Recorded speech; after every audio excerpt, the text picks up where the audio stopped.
యుద్ధం ప్రభావం ఇంధన సరఫరాలో అంతరాయం కలగడంతో పాటు గ్యాస్ కొరత తీవ్రంగా మారుతోంది. ఇప్పటివరకు గ్యాస్ ఇబ్బందులు పరిశ్రమలు, ఫ్యాక్టరీలు, హోటళ్లు, హాస్టళ్లు వంటి రంగాలకే పరిమితం భావించారు. కానీ ఇప్పుడు ఈ ప్రభావం బంగారం తయారీ రంగంపై పడుతోంది. దీంతో సిటీలోని బంగారు ఆభరణాలు తయారు చేసే కార్మికులు ఇబ్బందులు పడుతున్నారు.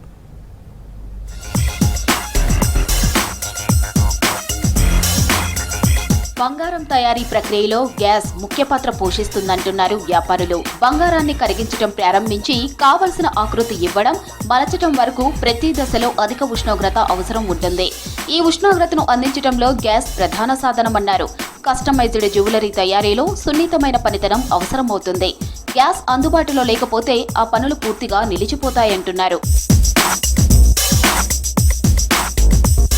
గ్యాస్ సరఫరాలో వచ్చిన లోటుతో తీవ్రమైన ఇబ్బందులు పడుతున్నామంటున్నారు బంగారం కార్మికులు. పెళ్లిళ్ల సీజన్లో ఆర్డర్లు ఉన్నా పనులు పూర్తి చేయలేమంటున్నారు. కస్టమైజ్డ్ ఆభరణాల తయారీ పూర్తిగా తగ్గిపోయిందన్నారు. కస్టమర్లకు డెలివరీ ఆలస్యం అవుతూ ఉండగా ఆదాయం కూడా తక్కువైందంటున్నారు బంగారం తయారు చేసే కళాకారులు. గ్యాసుకు సరైన ప్రత్యామ్నాయం లేకపోవడం పెద్ద సమస్యగా మారిందంటున్నారు కార్మికులు. విద్యుత్ ఆధారిత పరికరాలు ఉన్నప్పటికీ అవి అన్ని రకాల పనులకు అనుకూలంగా లేవన్నారు. వాటికి ఖర్చు కూడా ఎక్కువగా ఉంటుందని తెలిపారు. బంగారం తయారీ వంటి సాంప్రదాయ వృత్తులపై కూడా గ్యాస్ ప్రభావం చూపిస్తూ వేలాది కుటుంబాలకు జీవనోపాధి తక్కువ అవుతుందంటున్నారు కార్మికులు.